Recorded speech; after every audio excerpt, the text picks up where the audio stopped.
I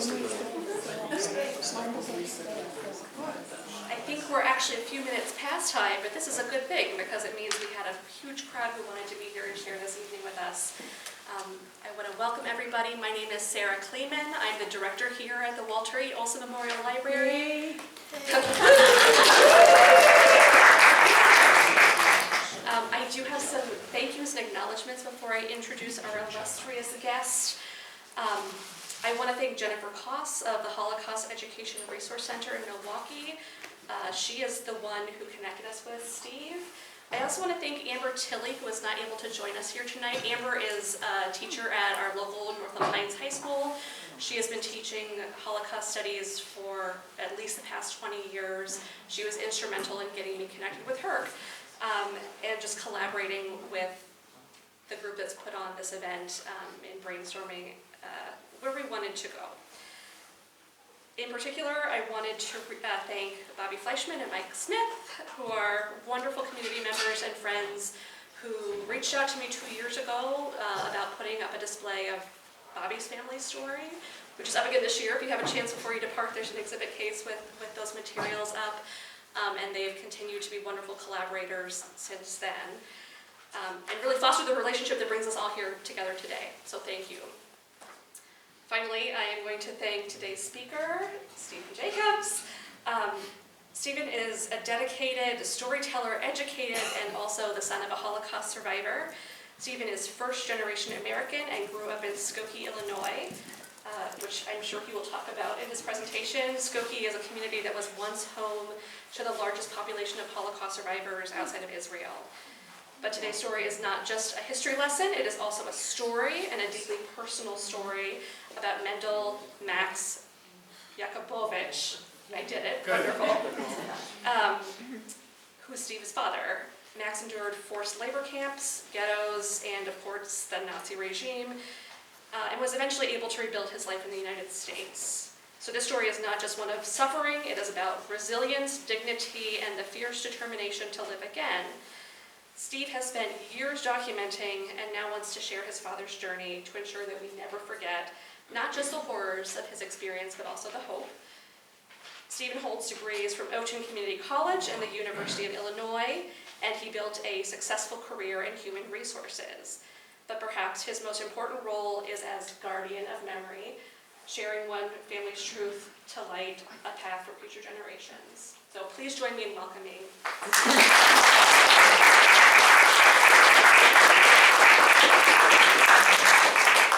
Thank you very much, and I'm just honored that you're allowing me to share my dad's story with you today. It's just a privilege to be here and to be part of your community to help tell my Max's story. Thank you. You know, this is the story of Mendel Max Jacubowicz. He was a Holocaust survivor, a husband, a father, and a builder of new life. But really, this is really a story of survival and how he made it through this long journey of 66 years. It wasn't just the Holocaust. It was many stops along the way that he survived and he thrived. So it's not just a history lesson, it's personal for me, and it's about resilience in the face of honor. So we remember not just to mourn the past, but to protect the future. I gotta do two things at once here. I'll do it this way. So, this journey is a journey over 66 years, and there are multiple parts to the journey. First, it's about being in Poland before the war. His childhood, Max's childhood. It's about him being a teenager in a town much similar to Eagle River. It's about, during the war, still in Poland, into the ghettos, going through concentration camps, work camps, being a prisoner laborer. And it's about survival through that entire time. And it's also about after the war and liberation from the camps and emigrating to U.S. and starting a new life, a new business with a new wife. So that's what I'm here to talk about today. And you'll see this timeline along the way, so to kind of anchor you in the journey, and where we're at in the journey, and the different things that are going to happen to Max during that journey. Now, we call him, his name was Mendel Jacubowicz. It's hard to say, but he was Max. So I'll be talking about Max's story through 66 years.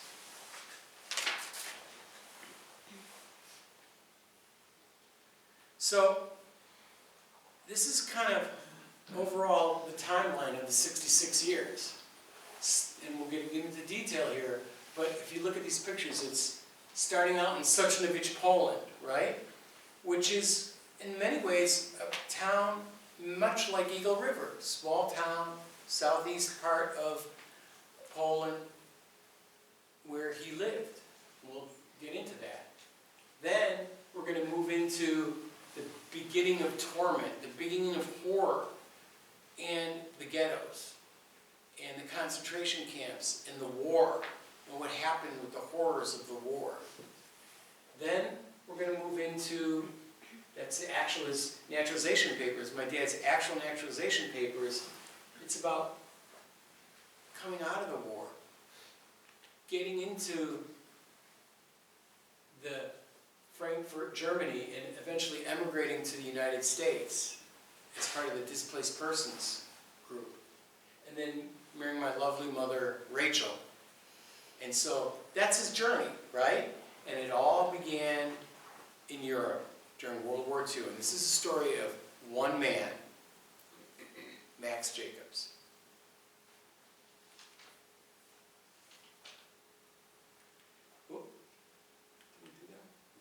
So, he had a normal life, just like people here. Went to synagogue, went to school, played with his brothers and sisters. He had a proud, devoted life with him and his mother, his father, and his 9 brothers and sisters. As we'll see, he's the youngest of 10 children, born in 1924. His mother was Sarah and Herschel Jacubowicz, and they raised their children with faith and tradition. And so you can see, this is where I was going to make this bigger, but that's Skokie, Poland, right there in the lower left-hand corner. I think some of you may be familiar with Poland, as we talked before. And again, Poland changed geographies over the years, but that was like in 1939. This is another picture of Skokie, Poland in the 1930s, in the upper left-hand corner. And here is some Skokie people in a market some Skokie residents in a market inside Skokie. So I'm sure many of you are very familiar with towns like this yourself. Now, everything changed in 1939. The Germans invaded Poland, and the nightmare just started. My dad, Max, was 15 years old, and his life went from going to school, being with his family, going to synagogue and Shabbat and Skokie, to all of a sudden curfews, fear, and survival. Poland didn't last very long. Within weeks, Germans occupied all of Skokie. It was one of the worst fears. It wasn't just war, it was the beginning of annihilation. And so you can see in these pictures, all over the newspapers, about Germany attacking Poland. And here you can see, I don't know if you heard of the Germans going into Polish and German towns and breaking glass windows in storefronts. And that was like the beginning of even more open persecution, and they called it Kristallnacht. And people talk about Kristallnacht today, and there's holidays around it. And you could see, here's another picture of Kristallnacht. And people, we'll talk about the ghettos in a minute. They were forced to go into segregated areas called ghettos and wear Jewish stars on their chest, Star of David, to just totally tell everybody that they were Jewish and had no rights.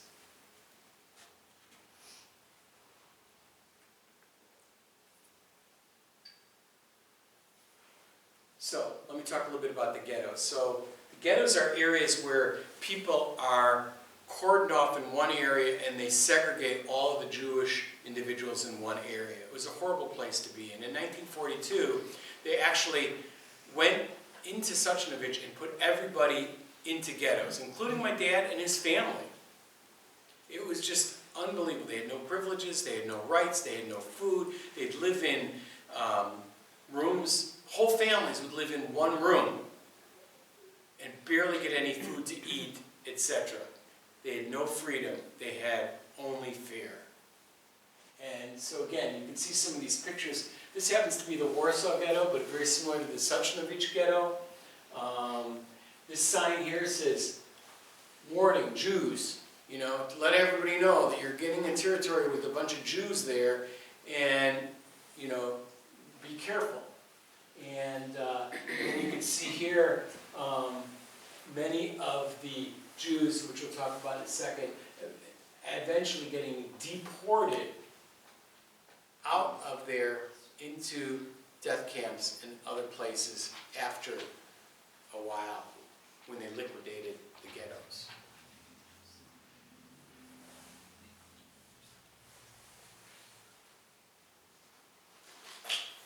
So what happened? Well, everything changed. One day, everything changed. Talk about story of survival. Max got separated from his family. Why? Probably because he was a healthy 15-year-old boy. Man at the time, I guess. And that probably saved, it was one of the first of many times that he was... Is everything okay? It's okay. That was probably the first of many times that he survived against all odds, and he went on. But, you know, it's interesting if you look at these pictures. What happened was they took the kids, and they put them on a train, and they said, you're going to go on holiday. And so they took their picture, and these kids are smiling and happy, little to know that they will not likely come back, ever. Also, they would just literally murder people and execute people. And in this final photo, you could see children getting to Auschwitz, still looking kind of happy, still have the clothes from their hometown, which again, likely will not last for a long time. So, you know, even during this time, there's more beatings, more humiliation, and a lot of other things going on. So they lost their homes, their businesses, their lives, everything changed after getting into the ghettos.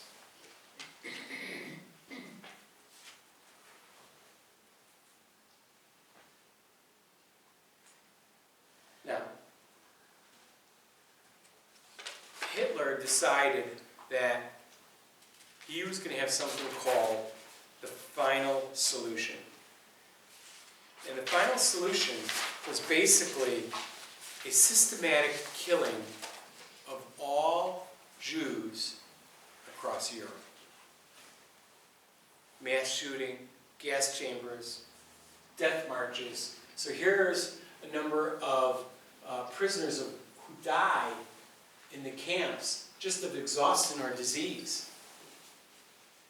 Here's the gas chambers you've probably heard of, where people were go take a shower and then all of a sudden they were forced and died in gas chambers.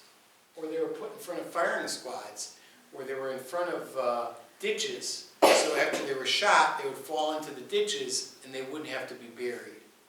So this was, you know, unbelievable. This wasn't just random violence. This was the policy of the Nazi regime, to kill all the Jews.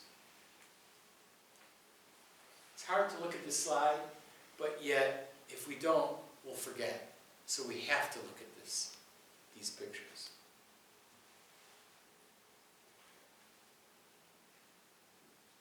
Okay, so here's my date. Sarah and Herschel are my grandparents. My grandparents. Or Max's parents, okay? And he had 10 brothers and sisters. He was the youngest of 10, born in 1924. But what happened? Sarah, can't see with the reflection, Sarah and Herschel died. Then another one died. Then another one died. And another one died. And then the next one died. Then the next one was murdered. The next one died. And the next one died. And the next one died. And the next one died. There was only one survivor. One survivor. And that was Max. He's the only one who survived out of 9 brothers and sisters.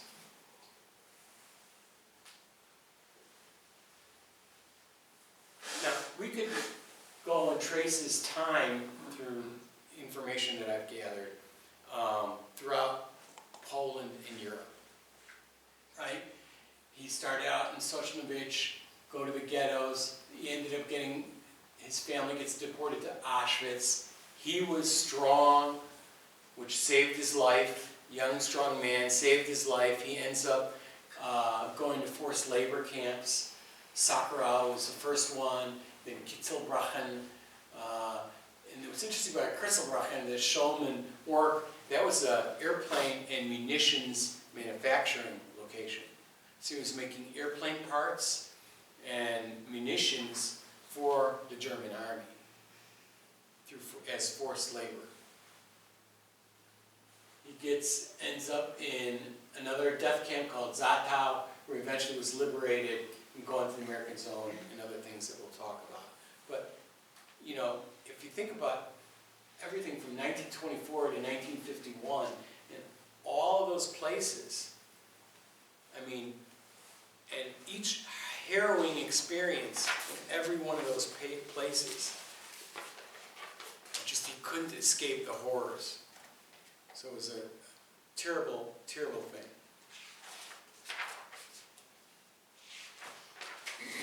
Okay.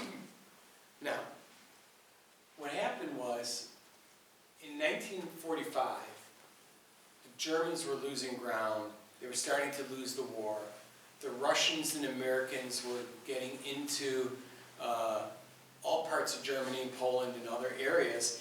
And what happened was, they started to just, the Germans who wanted to avoid being caught doing bad things, actually just started to leave the camps and let the people go, right? My dad, Max, got tuberculosis, which many people did. It's a very contagious, debilitating, very bad disease. And again, that probably saved his life, because the Germans, the Nazis, didn't want to deal with the sick and the infirm.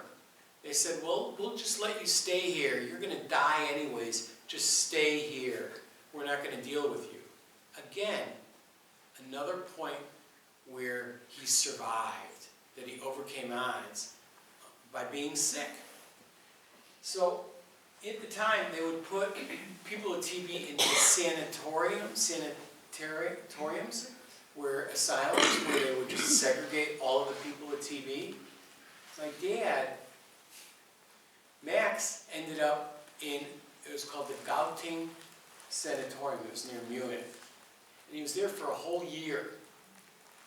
So the middle picture is an actual, his entrance paper, so to speak, telling him that he's going to be going into the sanatorium.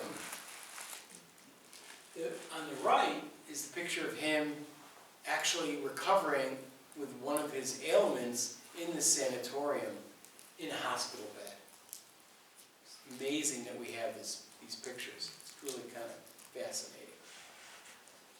So he would later on he would talk a little bit about being in TB asylum and how that wasn't, even though it was after liberation, it wasn't great living in TB asylum for a year. But again, another case where he survived.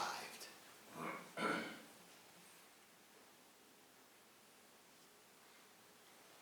right. Something amazing happened after the war. After he got better and regained his strength, he went to the American zone in Germany. So in Germany, they split it up, spoils to the victors go the spoils. They split Germany up into 4 zones: American, Russian, French, and British. Another stroke of fortunate luck for my dad was he ended up in the American zone, because that eventually allowed him to come to the United States. But something even more amazing happened. He met Uncle Shlomo and Aunt Pella and his cousins, a couple of his cousins, in Frankfurt, Germany. What's interesting is that in Frankfurt, in this particular area, at the displaced persons camp, they call them DP camps, he met many, many people from Sosnowiec, Poland, that actually managed to survive.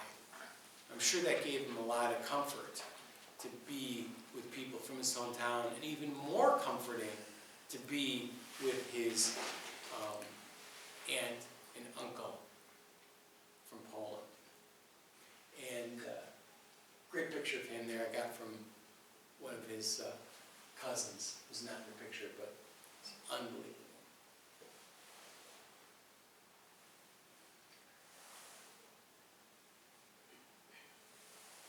Why is there a blank slide? All right. Again, he's in the American zone. He's trying to get out, go to, everybody's dream was to go to the United States, Max included, right? And it was the beginning of a journey for him. And it tried to give him some hope, finally, after the war, hope for starting anew somewhere else. On the right, on the bottom, with the lines through it, if you look closely, it actually has the manifest, not the actual resettlement papers, and it has his name in there with the camp that he's in, his birth and everything, saying that he should be in the displaced settlement area and is now given permission to come to the United States. The authorization paper is also in that little centerpiece right in the middle there. But there were still a lot of things going on in the United States. Throughout the war, and even after the war, there were quotas on how many immigrants could come to the United States. They didn't want to let a lot of these European immigrants into the United States. Finally, in 1951, after Truman got involved, he gets authorization to come to the United States. He goes on a ship in the upper right-hand corner called the SS Stuart.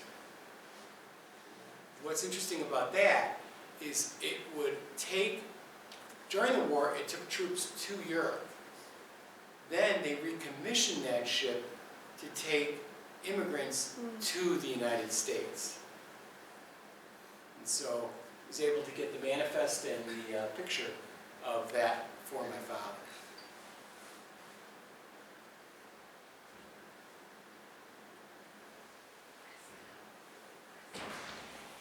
And so here, you know, as he's getting on the ship and he's coming to the United States, eventually he meets my mother, actually goes to Israel through an arranged marriage that his uncle Shlomo set up to get to my mother. They marry. They have 4 kids, which we'll talk about later. But the most important part of this picture is me in the lower left-hand corner. It's the cutest one of the whole bunch.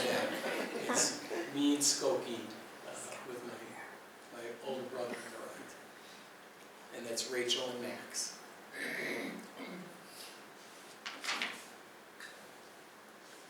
I want to go back for a second to this previous slide. I think it's fascinating that that's my dad, right? That's Max right there in the center, kneeling down with his cousins right after the war in 1946. He was reunified with his family. It's a powerful image. So, he comes across on the boat. Now, let me tell you a little bit about the boat for a second. He met lifelong friends on that boat, on that ship. In fact, throughout his life, I would go with them to visit them. A lot of them went to Chicago. 2 of them ended up in Skokie, which we'll talk about in a minute. Lived right, like 15 feet from us in the townhouse right across from us. So there's a lot of things that happened on that boat, and a lot of people, a lot of community from Holocaust survivors.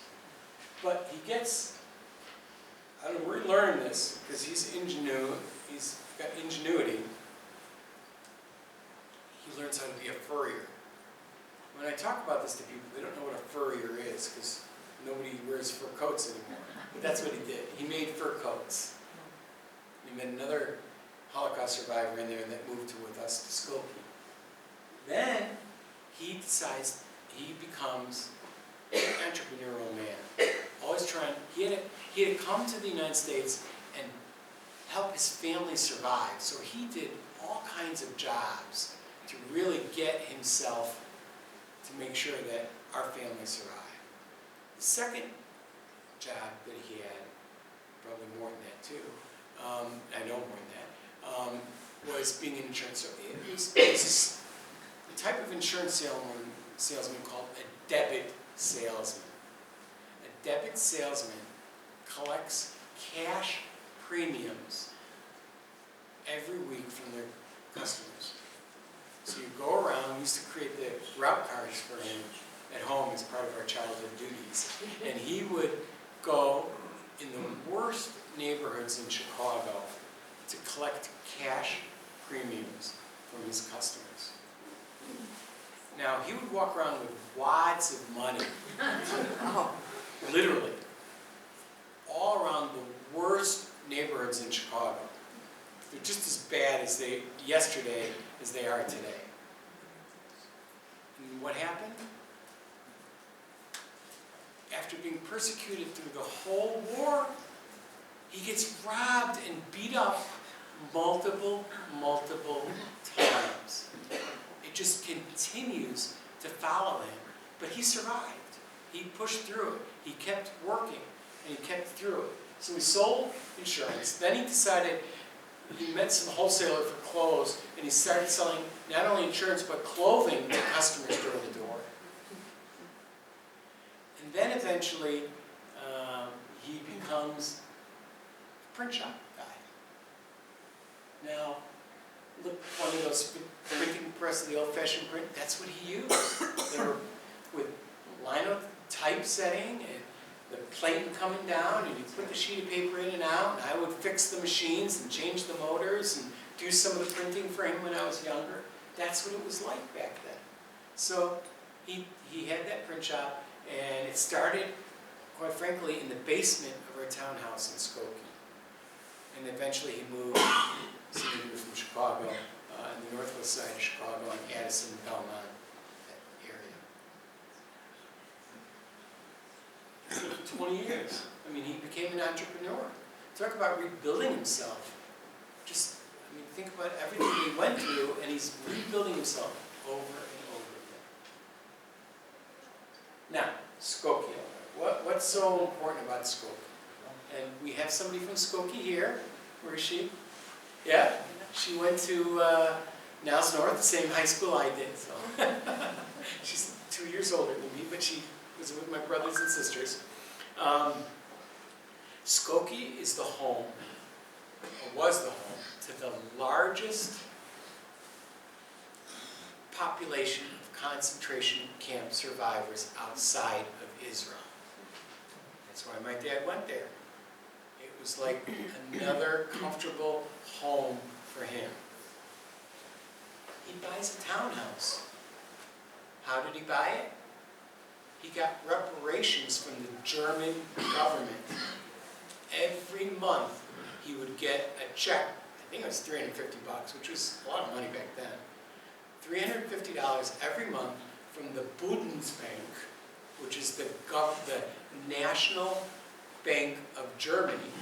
And I'd see the checks come to the house every month, all in German. And that helped him buy his townhouse.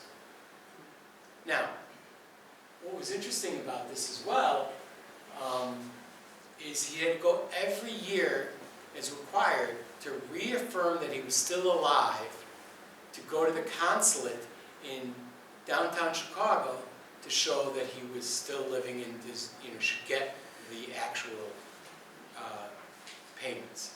And I used to go with him. I was the youngest, so I got dragged everywhere. And he would take me and we'd go there and have something to eat at one of the delis and we'd come home. So Skokie was really important to our family and a very comfortable place to grow up and live, as the other Skokie person here can probably tell you as well. Great food there.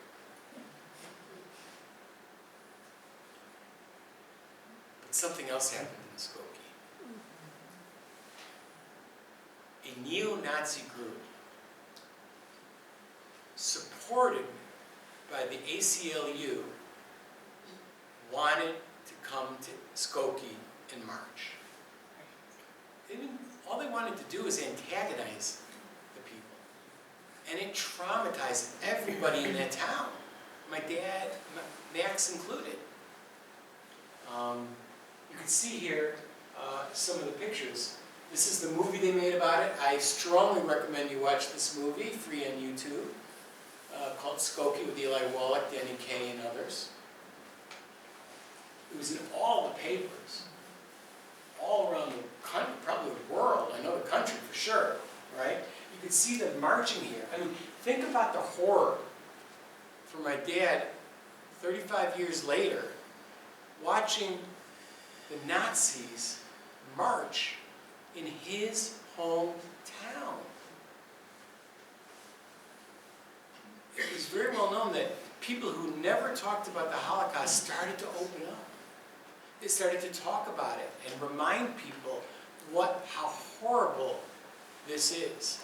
And the PTSD that it created was just unbelievable. And that's the guy with the arrow in it that tried to march. And I used to ride my bicycle to downtown Skokie. I was 13 at the time, to go watch what was going on in the marches and everything else. So it traumatized Max's family as well. But he lived through it, just like he lived and survived through everything else. Now, so let's think about him after the war. Think about, it just amazes me every minute what happened, right? He marries a beautiful woman, Rachel Jacobs, goes to Israel, Solon, Israel, to actually marry Rachel. Comes back again with her to the United States. By the way, Jacubowicz became Jacobs because she couldn't spell it. He opens up a print shop, an entrepreneur, starting a business by scratch, by hand. In fact, interesting, I should have mentioned on the other one, he is so dedicated to his craft and so committed to getting quality work done on time, on budget. He worked for so many people, including other printers that couldn't do this work. They called him Fast Max. So for many years of his life, he was called Fast Max. I never. He started a family. There's my brothers, sisters, and I. You know, in our Skokie townhouse, we had four brothers and sisters. Opens up a shop, actually has a storefront and a shop, and hires a couple of people. All right, opens a shop, and then, unfortunately, like everybody else, some of us have to pass. We all have to pass. And in 1990, he passes away, buried in the Waldheim Cemetery in Chicago, in the western suburbs, very prominent Jewish cemetery. And he's buried next to my mother in 1990. So, but through the 66-year journey, he persevered, he survived, he got through it. Every challenge he overcome and went on to the next one.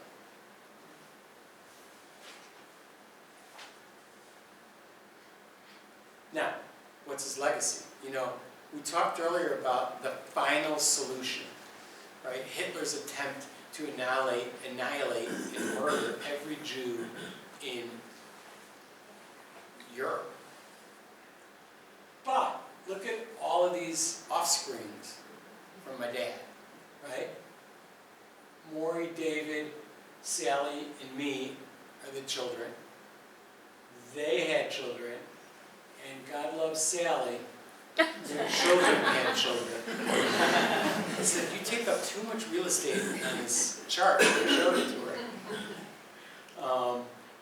And you know, it all wraps around. This is one of my children getting married, my lieutenant in the Army, with his wife Lily and his brothers and sisters. Just about 2 years ago, he got married.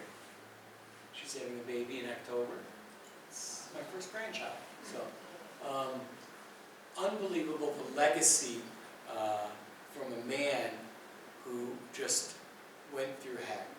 Defiance of the final solution. It's all about love. It's the fact that love and faith is stronger than hate.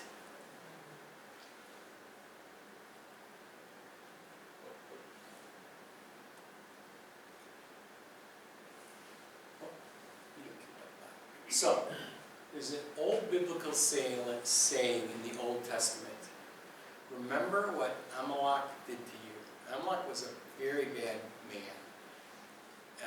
When the Jews were wandering around Egypt after being persecuted by the Egyptians, Amalek and his tribe started to murder the old, the infirm, and everybody else. And what this quote is trying to say is, remember what happened thousands of years ago, and don't let it happen again. This is enshrined probably in almost many of the synagogues around the world, definitely in most Holocaust museums. So, telling Max's story is about how I honor him and how to make sure that we all never forget. And it's about how I fight not forgetting. How I fight forgetting every single day. So that is the story of my dad's life. Max's life. So again, thank you.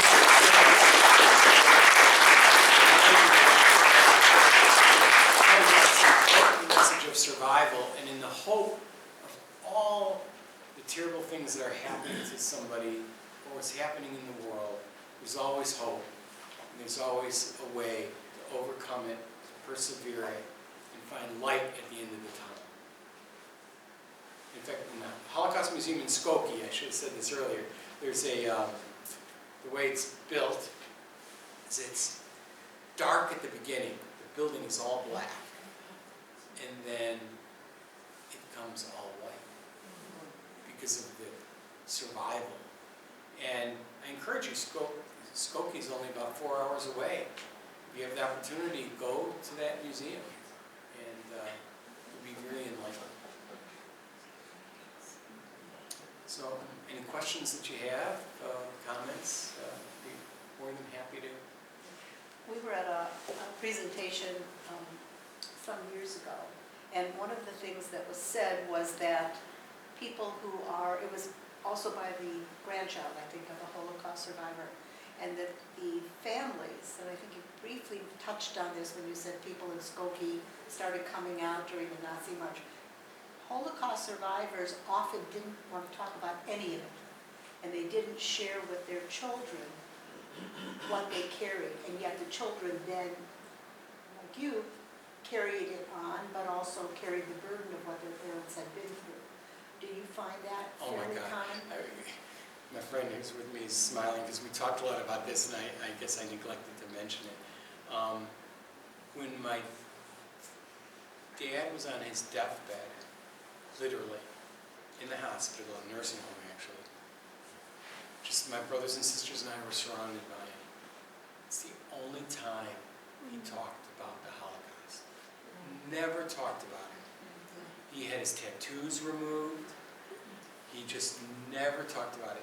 And the point is that, exactly what we say, is that they didn't want to burden their children with the grief and the horrors of what happened in the Holocaust. And that was him. And again, not until his deathbed. And so that's why a lot of mine, it's lucky his cousin in Jerusalem is still alive. She was at his wedding. She's like 80-something right now. And I talk with her quite often over the past few months, getting more. And every day I find something new. But yeah, no, he would not talk about it. He would not talk about it. Yeah. Do you know how you were, or your father was, how they decided who to put in what part of Germany? I don't know. I'm sure there was some master plan by some foolish idiot in Germany. But he was a short guy, like 5 foot. But he was strong and he was healthy. That saved his life. You think that was why he was put in the American section? Well, I don't know how he ended up in a part of Auschwitz, we think, pretty sure. And then the Russians were coming in and they freed him. And it seems like, I don't know if they did it. There's a displaced persons protocol, and they were in what they call DP camps, displaced persons camps. But it was interesting that many of his Sosnovich people were in that same DP area, including his aunt and his uncle and a couple of his cousins. So maybe they did that based on where they were from, where they lived, and maybe there was a conscious effort to try and put people from the same towns together for that particular purpose. Yeah. Did he not find out about his family members until after the war, or did he know? He suspected that, but he didn't really know until after the war. And it's interesting, so he still was trying to find, in 84, 85, he goes back to Israel to visit for the first time since 51. And he goes to a couple of Holocaust museums and others, some very famous ones. And we have this piece I found as well in genealogy websites where you can link your person up with other kinds of records and stuff. There's this one sheet of paper, I forgot the name of it, I should know the name of this very famous museum in Israel.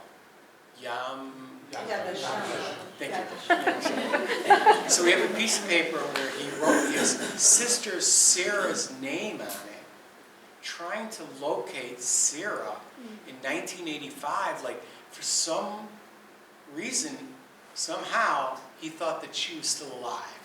And he never did find her. But an interesting artifact that we found online, that he was still looking out for his family 30 years later.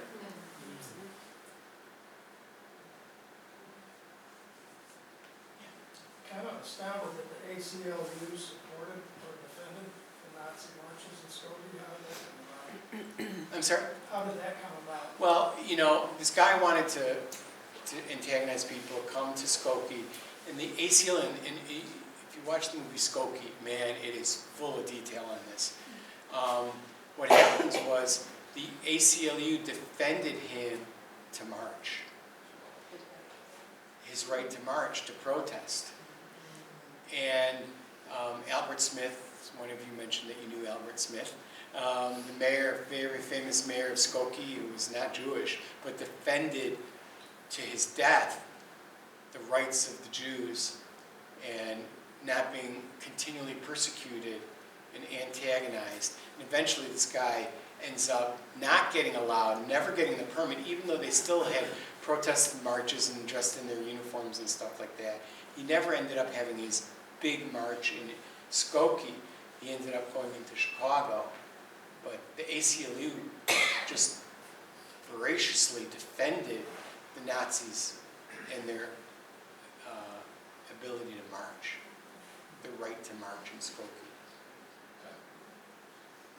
The ACLU didn't do it out of the goodness of their heart. They were protecting the First Amendment, and a lot of the lawyers on the ACLU staff who said that the city of Skokie could not forbid the march, a lot of lawyers on the ACLU staff were themselves Jews. I mean, that was a fact. So it was, I guess I'm going to say, a little bit more nuanced than just the ACLU jumped in, because now the ACLU gets a bum rap on certain things, but the ACLU was founded during World War I to protect free speech because of the attacks that the government was making on free speech with the Red Scare and Union Scare, you name it. And that's really why they did what they did in Skokie. I was in law school at the time, wasn't really with it. So it was a tough time. But if we went to Skokie, my big question is, are there still good delis out there? Oh. So, from Skokie, Kaufman's Delicatessen. I grew up there. I'd go at Kaufman's Delicatessen on Dempster, put a nickel on the counter, and they'd give me a bagel. Well, my friends in Milwaukee, I'm not Jewish, but if they went down to Skokie, they'd tell me what bagels and bialys they wanted me to pick up Yeah, and bring back with them. that's right. Yeah, Benji's in Milwaukee's not quite the Jewish deli. So. Well, but it's still pretty good. As my friend says, a good friend of mine, if they don't keep kosher, they're not a good Well, deli. that's true. That's definitely true. But there was a great deli at the old Jewish Community Center on the east side of Milwaukee. Oh, I used to live, in fact, my dad, in between, when he was getting his print shop going, because the JCC was so great to us, the Jewish Community Center, and the Jewish United Fund, he worked as tell him about doing it, he was a locker room attendant, handing towels out at the Jewish Community Center, because he needed to make some money for the family while he was getting his business going. I mean, you know, that's called survival. It's not there anymore. They actually tore it down. Well, they're in the old, which I think is ironic, the old country day school, which was if you were WASP and wealthy.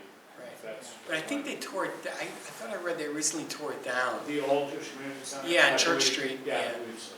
I believe they did. But it was it was named after the lady who wrote the Kaplan. Kaplan. She wrote the cookbook. And I went to Camp Shai, have you heard of Camp Shai? Yeah. Which is a Jewish camp in Wisconsin, near Baraboo, near Lake Delton. There's one in Fredonia too. Yeah, and we went there for 6-8 weeks at a time. A very Jewish camp, and then my kids went there too. Camp Vermont's here. Mm-hmm. Up here, we've got a couple of Jewish camps up here as well. Oh, do you? We have two of them. Oh, okay. Camp Ramah and Camp I'm going to come visit them. Interlaken and Ramah. I've heard of Interlaken. Ramah's up in Conover. Okay.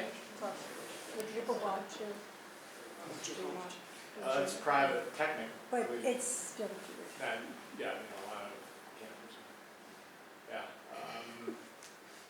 Yeah. Any other questions? I will say another thing is that, unbeknown to me, but I learned this from them, is one of our not kosher historian that keeps record of all the people that attended their camp, No kidding. including Governor Pritzker. Ah, there you go. You know, they supposedly did that at Camp Shy. And I was there in 74 and 75, 76. And my daughter was the camp art director there back in the 90s or 2000s. And I said, can you go see if my pictures are on file somewhere? Because they take pictures and save them. She couldn't find it. Right. But yeah, they had a camp historian at Camp Shy too. And Interlaken has a big, after the regular camping season is over, alumni can come up and camp there with their families regularly, and a lot of them do. Yeah, same thing at Camp Shy. In fact, they have, for those who come back like that, they have like condo / nicer areas than the cabins for them to sleep in. Yeah. In your research, have you learned anything about your grandparents' lives or what maybe your grandfather did for a living? Still looking for Okay. that, but what's interesting is I'm coming across all kinds of, see my mother's parents were from Poland, and my dad's parents were from Poland. And my mother's parents went to Israel, to Tel Aviv, and that's where they came. And I talked in Warsaw, where my mom's cousin is, talk to him all the time. He said that her relatives also experienced the Holocaust and were killed as well. And so my next thing is to start researching my mother's story and maybe combine the two somehow into, you know, the horror story of the Jacubowicz family together. But yeah, I don't know much about Sarah and Herschel on my dad's side. But there's so many great databases out there, I just haven't even started touching them, right? You know, like I said, my aunt, my mom's, no, I was going to take that back. My dad's cousin Leah was the Uncle Shlomo's daughter. She's like 83 now or something like that. She was at my dad's wedding. She took the time a few years ago to put her entire, on my dad's side, family onto myheritage.com. And just a couple of months ago I started going in there and finding all kinds of stuff on there. So I'm sure that when I do my mom's side, I'm going to find a treasure of information. Was your mom also a displaced person who went from a DP camp to Israel, or they got to Israel before? No, my mom's parents moved from Poland to Palestine, which then became Israel. And that's where she grew up. And she's 12 years younger than my dad. So she was born in 36. He came there in like 53, where they arranged marriage through Uncle Shlomo, and then they ended up coming here to the United States in the she was probably about 54 or 55, a couple of years after he came to the United States. She came. Interested with her, again, because it's about Jewish culture. Her mother's first husband died. So her husband's brother came to Israel and married my grandmother. And so my mother's two sisters are half-sisters. Just the way they did things. I seem to remember, because I'm older, did displaced persons who emigrated to the U.S., did they have to have sponsors? They did, and I don't know who my dad's sponsor was. I mean, I have the papers of him being, and the addresses that he puts down there, I've looked up on Google Maps and stuff like that, and it's underneath the L tracks on Wells Street. Maybe it was the German consulate, the Polish consulate at a time, and he just kind of picked an address. But he really had no sponsors here in the United States. So another thing of survival. Yeah. Did he come through Ellis Island? No, at that time it wasn't, Ellis Island wasn't part of the pathway. Okay. Baltimore, maybe. What's that? Baltimore, maybe. My grandmother Yeah. came from Baltimore. I think he went to New York, because he did spend a short period of time being a furrier in New York before coming to, on the, into Skokie. Also, HIAS was very active, the Hebrew Immigration and Assistance Service. What is that again? HIAS, Okay, yeah, hi, yeah. they brought a lot of people over who did not have sponsors. They Oh, that's had great. people, and they still exist. Yeah, yeah.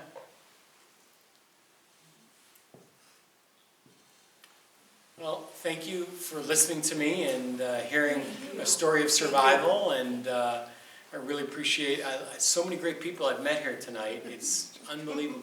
People who went to my high school, people from Skokie, people who went to similar synagogues. I mean, just, it's very warm and welcoming, and I appreciate your attention and listening to Max's story.